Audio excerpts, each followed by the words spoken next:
రాత్రి 10 దాటినాక రోడ్ల మీద ఇద్దరు ముగ్గురు కనిపిస్తేనే కాకీలు లాఠీలకు పని చెప్పకుండా ఊకోరు.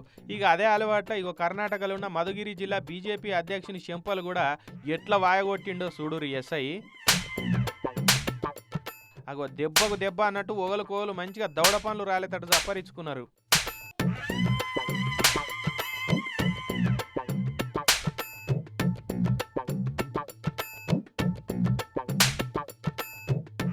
ముచ్చటేందంటే మధుగిరి జిల్లా బీజేపీ అధ్యక్షుడు చిత్రదుర్గకు పోయిండు ఏదో పని మీద. ఇక ఆయన ఉన్న ఓటల ముంగట అనుచరులతోటి ఏదో మాట్లాడుతున్నాడు. సరిగా అదే టైంలో పెట్రోలింగ్కు పోయిన ఎస్ఐ వాళ్ళని చూసి, ఎవర్రా మీరు, ఏందిరా మీటింగ్ ఈడ, చెలో ఎటోడటు ఓరి అని చెప్పి పోలీస్ భాషలో చెప్పుకొచ్చిండు. మాటలు మంచిగా రాని ఎస్ఐ ఎట్లా మాట్లాడాలో తెలియదని గర్వమైంది ఈ లీడర్ అన్న. ఏంద్రో ఎక్కువ మాట్లాడుతున్నావు అని ఆయన సర్రున శైలేపి చెంప వాళ్ళకు కొట్టిండు ఆ ఎస్ఐ. నన్నే కొడతావా అని ఇటు బీజేపీ లీడర్ అన్న కూడా ఎస్ఐని గట్టిగానే ఓ దెబ్బేసిండు.